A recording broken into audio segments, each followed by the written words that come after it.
남편 박영수가 세상을 떠난 지 벌써 3개월이 지났어요. 40년을 함께 살면서 하루도 떨어져 본 적 없던 사람이 갑자기 사라지니 모든 게 낯설기만 했습니다. 아침에 눈을 뜨면 옆자리가 텅 비어 있고 저녁에 집에 돌아와도 어서와 하며 맞아주는 목소리가 없죠. 사진관 문을 열 때마다 남편의 손때가 묻은 카메라들이 보여요. 30년 넘게 이 골목에서 사진관을 꾸려왔는데 이제 혼자서 어떻게 해야 할지 막막했습니다. 손님들도 예전만 못해요. 요즘엔 핸드폰으로 다 찍으니까 증명사진이나 가족사진 찍으러 오는 사람들만 가끔 있을 뿐이죠. 그런데 어느 날 아들 박진수가 며느리 윤미정과 함께 사진관에 나타났어요. 평소보다 정장을 깔끔하게 차려입고 왔는데 표정이 심상치 않았습니다. 어머니, 앉으세요. 아들이 사진관 안쪽 의자를 가리키며 말했어요. 무슨 일인지 가슴이 두근거렸죠. 며느리는 옆에서 핸드백을 꼭 움켜쥐고 서 있었습니다. 무슨 일이야, 진수야? 어머니, 이제 현실을 받아들이셔야죠. 아버지도 돌아가셨고 이 사진관으로는 생활이 안 되잖아요. 아들의 목소리가 차가웠어요. 평소 다정했던 아들의 모습은 온데간데 없었습니다. 옆에서 며느리가 고개를 끄덕이며 거들었죠. 어머니, 저희도 아이들 교육비며 살림비며 만만치 않아요. 그런데 이런 낡은 사진관을 물려받아봤자 뭐 하겠어요? 가슴이 쿵 내려앉았어요. 아들이 뭘 말하려는지 대충 짐작이 갔습니다. 남편이 남긴 유산은 이 사진관과 서울에 있는 작은 오피스텔 하나뿐이었거든요. 그래서 말인데요. 아들이 서류 봉투를 꺼내며 말했습니다. 사진관은 어머니가 가지시고 오피스텔은 저희가 상속받는 게 어떨까요? 어차피 어머니 혼자서 오피스텔 관리하기도 힘드시잖아요. 순간 머리가 하얘졌어요. 서울 오피스텔은 남편이 평생 모은 돈으로 산 거였습니다. 노후를 위해 임대료라도 받아 살자며 길을 쓰고 마련한 거였죠. 그런데 아들이 그걸 달라고 하다니.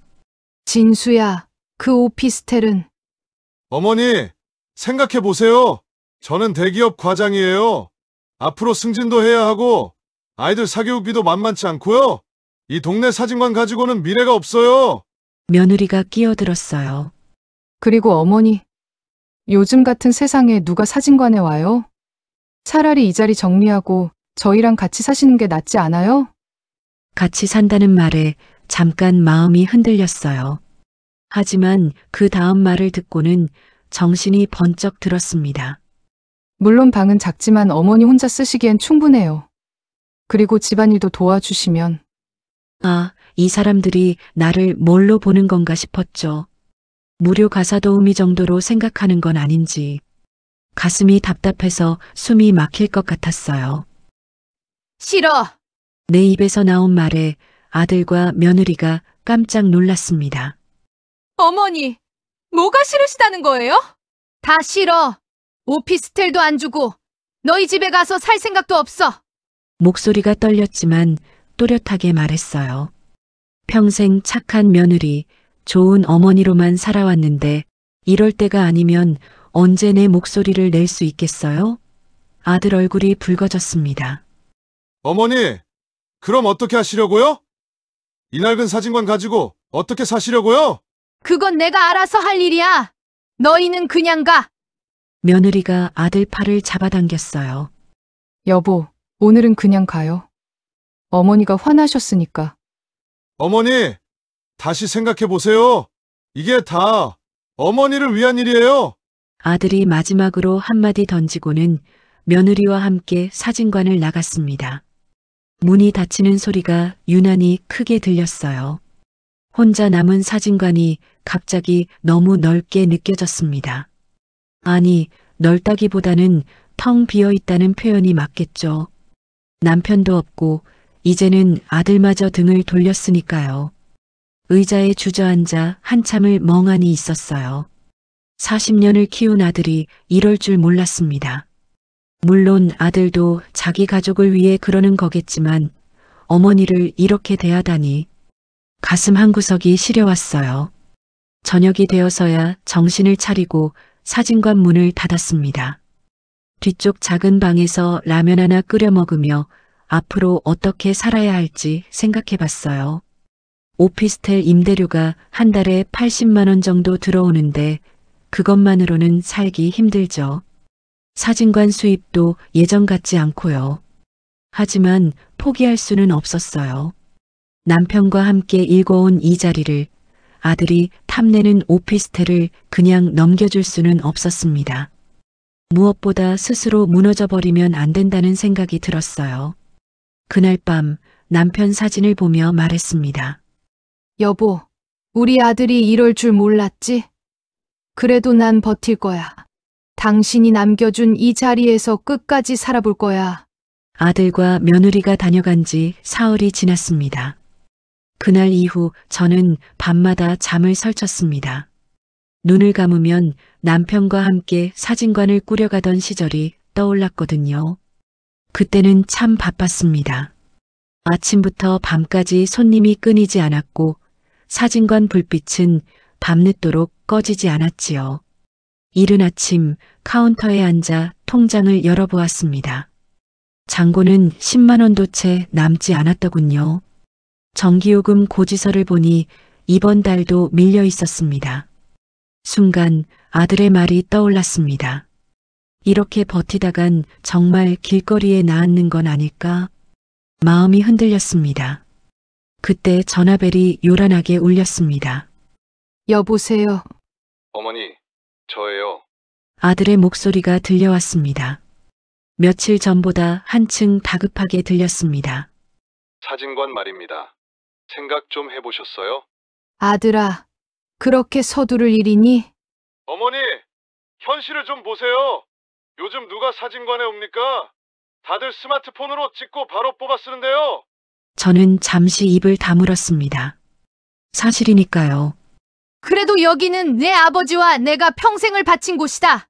그런 감정적인 말씀은 이제 그만하시고요. 어머니도 연세가 있으신데 혼자서 이걸 어떻게 감당하시려고 그러십니까? 그 순간 전화기 너머에서 며느리 목소리가 들려왔습니다. 여보, 어머니께 제대로 말씀드려. 잠시 정적이 흐른 뒤 아들이 다시 말을 이었습니다. 어머니, 며느리가 부동산에 알아봤습니다. 이 사진관 건물도 나름 가치가 있다고 하더라고요. 팔면 어머니 노후도 대비되고 저희도 숨통이 트일 거예요. 가슴이 답답해졌습니다. 결국 또 돈 이야기로 귀결되는군요. 아들아, 엄마는 이곳을 떠날 생각이 없다. 어머니, 고집 그만 부리시고 현실적으로 생각하세요. 뚝 전화는 그렇게 끊겨버렸습니다. 저는 한동안 수화기를 쥔 채 멍하니 앉아 있었습니다. 정말 내가 고집만 부리고 있는 걸까요? 현실을 외면하고 있는 건 아닐까요? 점심 무렵 사진관 문이 열렸습니다. 70대쯤 되어 보이는 노신사가 들어왔습니다. 깔끔한 차림새에 첫 인상이 단정했습니다. 사진관이 아직 운영 중이군요. 네, 그렇습니다. 무엇을 도와드릴까요? 혹시 주인장께서 박정우 씨 아니셨습니까? 남편 이름이 불쑥 튀어나오자 가슴이 철렁했습니다. 맞습니다. 그런데 제 남편을 어떻게 아십니까? 그러시군요. 저는 김덕수라고 합니다. 정우 씨와 예전에 친분이 있었지요. 노신사는 사진관 내부를 찬찬히 둘러보았습니다. 그리고는 깊은 감회에 젖은 듯 눈빛이 달라지더군요. 정우 씨는 요즘 어디 계십니까? 세상을 떠났습니다. 석 달 전에요. 노신사의 표정이 순간 어두워졌습니다. 아, 그렇군요. 안타깝습니다. 그는 고개를 숙이며 잠시 침묵했습니다. 진심 어린 애도의 마음이 느껴졌습니다. 제가 정우 씨를 젊은 시절부터 알았는데요. 사진에 대한 열정이 정말 대단한 분이셨습니다. 그랬습니까? 남편이 젊었을 때 이야기는 잘 하지 않았거든요. 정우 씨는 단순히 사진만 찍는 분이 아니었습니다. 사람들의 이야기를 담아내는 재주가 있었지요. 그 말에 제 마음이 움찔했습니다. 무슨 말씀입니까? 이 사진관 안에도 분명 많은 이야기들이 숨어 있을 겁니다. 정우 씨가 남겨둔 것들이 있을 테지요. 남겨둔 것들이요? 그런 건 시간이 지날수록 더 큰 가치를 가지게 됩니다. 사모님, 이 사진관을 쉽게 포기하지 마십시오. 노신사는 그렇게 말을 남기고 돌아갔습니다. 저는 한동안 그 자리에 앉아 있었습니다. 남편이 남겨놓은 것들이라니 대체 무슨 뜻일까요? 해가 기울 무렵 사진관 뒷방에서 이상한 소리가 들렸습니다. 뭔가가 떨어진 소리 같았습니다.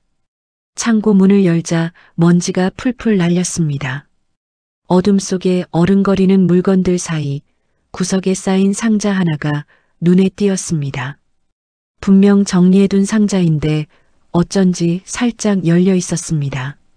조심스레 다가가 보니 안에는 오래된 필름통과 사진첩이 가득 들어 있었습니다.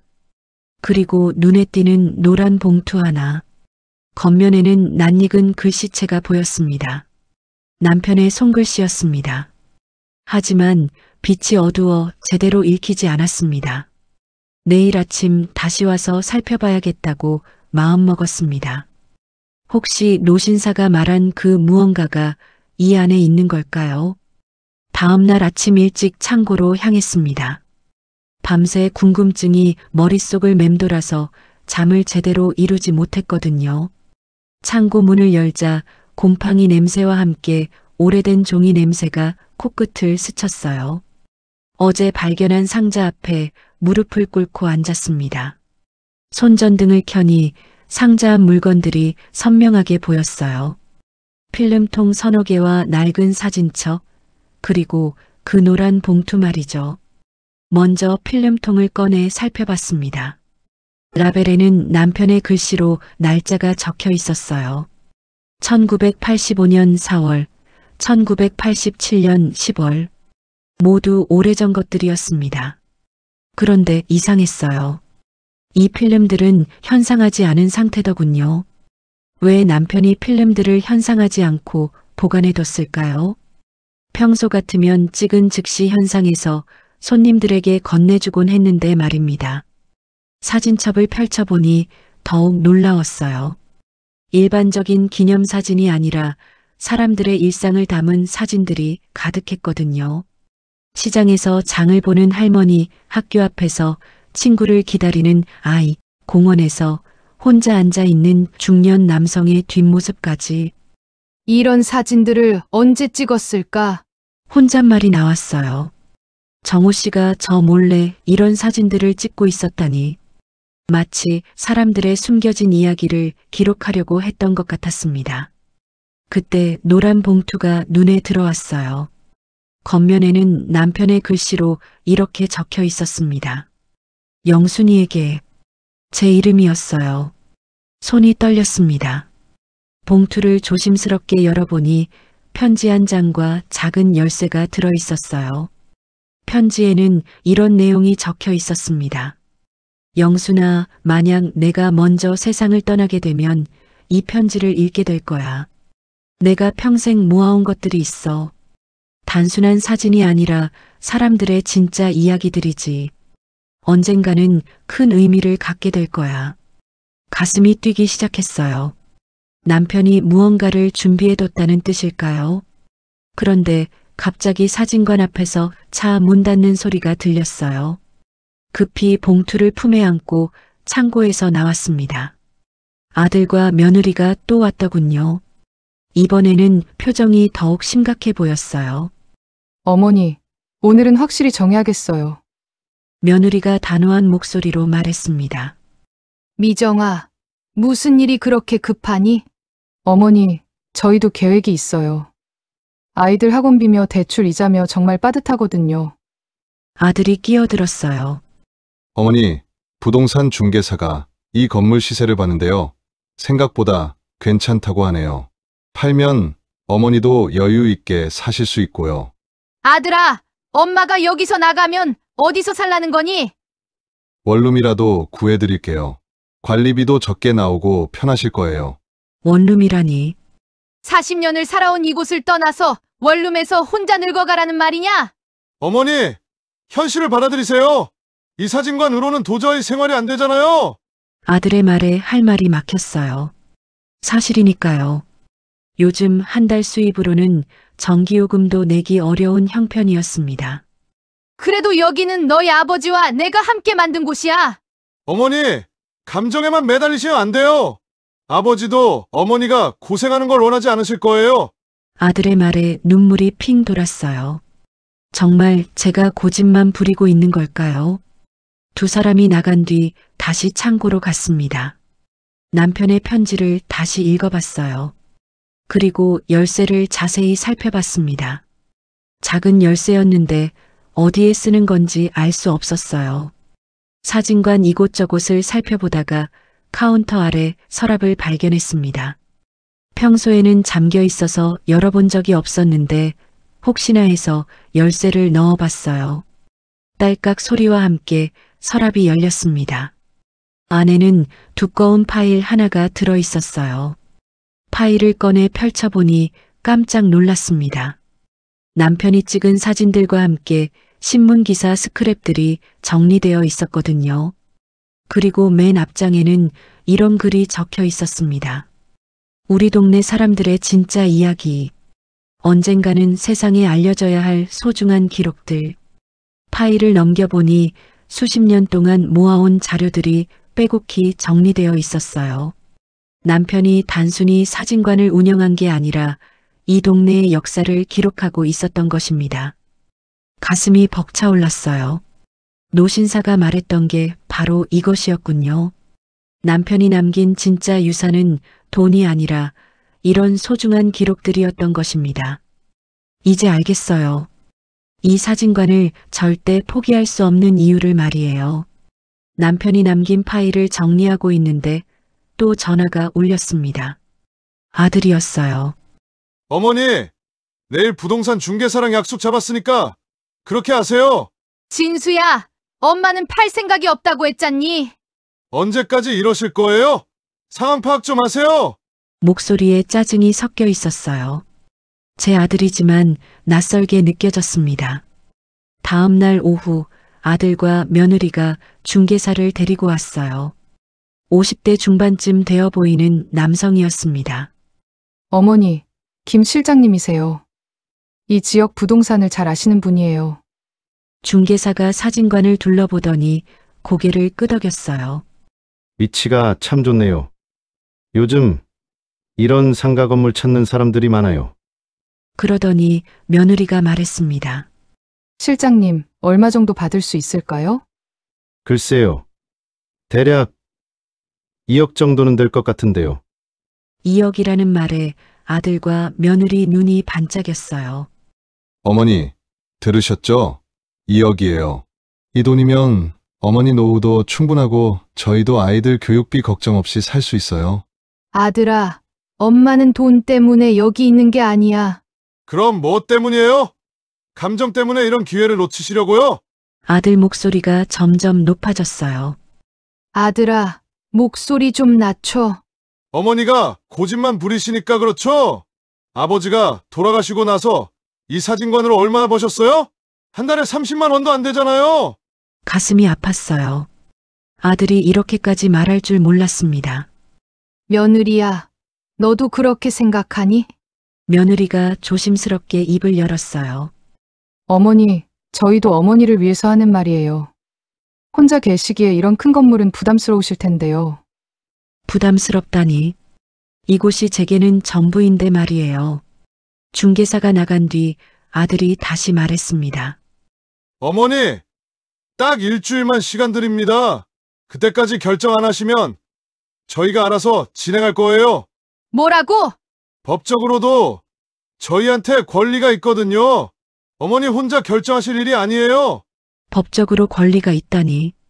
제 아들이 저를 상대로 이런 말을 하다니 믿기지 않았어요. 두 사람이 나간 뒤 한참을 멍하니 앉아 있었습니다. 정말 이렇게 끝나는 걸까요? 남편하고 함께 쌓아온 모든 것들이 돈으로 바뀌어 버리는 걸까요? 그때 사진관 문이 열리며 김덕수 할아버지가 들어왔어요. 사모님, 안녕하세요. 아이고, 어서 오세요. 어서 들어오세요. 혹시 무슨 일 있으셨나요? 표정이 안 좋으신데요. 할아버지에게 사정을 털어놓았어요. 아들이 사진관을 팔라고 압박한다는 이야기를 말이죠. 그래서 제가 정우 씨가 남긴 자료들을 보여드리려고 왔어요. 할아버지가 가방에서 신문을 꺼냈습니다. 이 기사 보세요. 요즘 옛날 사진 자료들이 문화재급 가치를 인정받고 있어요. 신문 기사를 읽어보니 깜짝 놀랐어요. 개인이 보관해온 오래된 사진들이 박물관에 전시되고 학술 자료로 활용되고 있다는 내용이었습니다. 정우 씨가 모아놓은 자료들도 충분히 그런 가치가 있어요. 단순한 사진이 아니라 우리 지역의 역사를 담은 소중한 기록물이거든요. 할아버지 말에 가슴이 뛰었어요. 그런데 어떻게 해야 하죠? 지역 신문사에 기자 친구가 있어요. 한번 연결해 드릴까요? 정말요?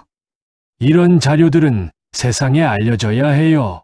그래야 진짜 가치를 인정받을 수 있죠. 할아버지가 나간 뒤 남편이 남긴 파일을 다시 펼쳐봤어요.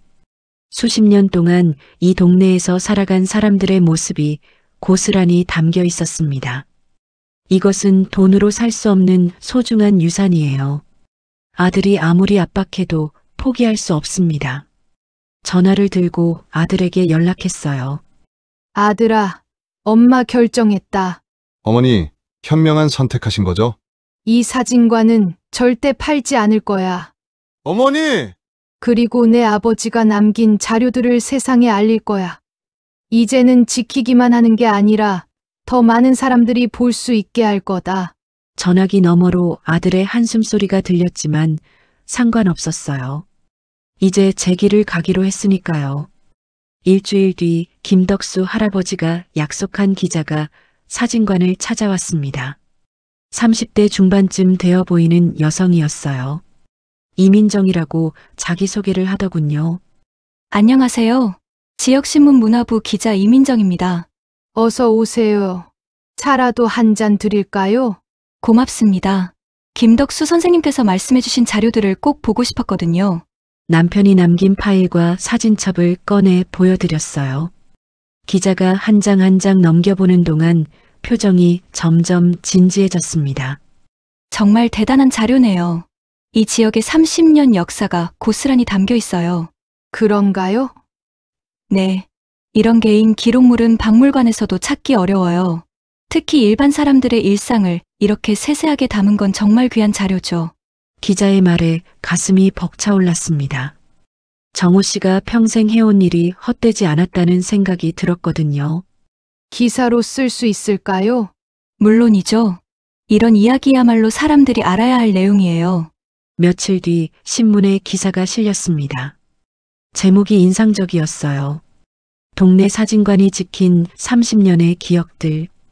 기사에는 정우 씨가 찍은 사진들과 함께 우리 지역의 변천사가 자세히 소개되어 있었습니다. 기사가 나간 다음 날부터 사진관에 사람들이 찾아오기 시작했어요. 먼저 온 사람은 70대 할머니였습니다. 혹시 우리 딸 결혼식 사진이 여기에 있을까요? 30년 전에 찍었는데 화재로 다 잃어버렸거든요. 정우 씨가 정리해둔 파일을 뒤져보니 정말 있었어요. 그 할머니 딸의 결혼식 사진이 말입니다. 아이고, 이게 정말 우리 딸이네요. 할머니가 사진을 보며 눈물을 흘렸어요. 잃어버린 추억을 되찾은 기쁨이었겠죠. 그 뒤로도 계속 사람들이 찾아왔습니다. 어릴 때 친구들과 찍은 사진을 찾는 사람, 돌아가신 부모님의 마지막 모습을 담은 사진을 찾는 사람들이었어요. 모두들 자신들의 기억 속 한 조각을 되찾아가는 모습이었습니다. 사진관은 어느새 작은 전시 공간이 되어버렸어요. 벽에는 남편이 찍은 옛날 사진들이 걸려 있고 사람들은 그 앞에서 이야기꽃을 피웠습니다. 이 사진 속 아이가 바로 저예요. 그때 우리 동네에 이런 가게도 있었구나. 사진을 보며 추억을 나누는 사람들의 목소리가 사진관을 채웠어요. 오랫동안 잃어버렸던 활기가 되돌아온 것 같았습니다. 한 달쯤 지났을 때 아들이 혼자 찾아왔어요. 평소와 달리 어깨가 축 처져 있었습니다. 어머니, 왔구나. 앉아라. 어머니, 죄송합니다. 갑자기 아들이 무릎을 꿇고 앉더군요. 아들아, 왜 이러니? 제가 잘못 생각했어요. 어머니와 아버지가 지켜온 게 얼마나 소중한 건지 몰랐어요. 아들 목소리가 떨리고 있었어요. 신문 기사 봤어요. 사람들이 찾아와서 추억을 나누는 모습도 봤고요. 이런 게 진짜 가치 있는 일이었는데 저는 돈만 생각했네요. 아들아, 며느리도 반성하고 있어요. 저희가 너무 성급했어요. 어머니 마음도 모르고 자꾸 재촉하기만 했죠. 아들의 진심 어린 사과에 마음이 따뜻해졌어요. 그동안 쌓였던 서운함이 눈 녹듯 사라져갔습니다. 괜찮다. 너도 생활이 어려워서 그랬을 거야. 어머니, 앞으로는 제가 도와드릴게요. 이 사진관이 계속 이어갈 수 있도록요. 아들을 일으켜 세우고 꼭 안아주었어요. 오랜만에 느끼는 가족의 온기였습니다. 그날 밤 사진관을 정리하며 남편의 사진을 바라봤어요. 액자 속에서 따뜻하게 웃고 있는 남편의 모습이 보였습니다. 여보, 고마워요. 당신이 남겨주신 선물 덕분에 우리 가족이 다시 하나가 됐네요. 벽에 걸린 사진들이 저를 내려다보고 있었어요. 수많은 사람들의 소중한 순간들이 담긴 그 사진들 말입니다. 이제 알겠어요. 남편이 남긴 건 단순한 사진이 아니었습니다. 사람들의 삶과 추억, 그리고 사랑의 이야기들이었어요. 그런 소중한 것들은 돈으로 살 수도 없고 쉽게 포기할 수도 없는 거였죠. 오늘도 사진관 문을 열고 사람들을 맞이합니다. 잃어버린 추억을 찾아온 사람들, 그리운 얼굴을 그리워하는 사람들이 이곳에서 위로를 받아가시길 바라면서 말이에요. 남편이 남긴 건 사진이 아니라 우리 삶의 이야기였습니다. 그 이야기들이 계속 이어지는 한 이 사진관도 영원히 살아있을 것입니다. 오늘 이야기가 마음에 와 닿으셨다면 구독과 좋아요 눌러주시고 함께 해주세요. 여러분의 작은 손길이 제게는 큰 힘이 됩니다.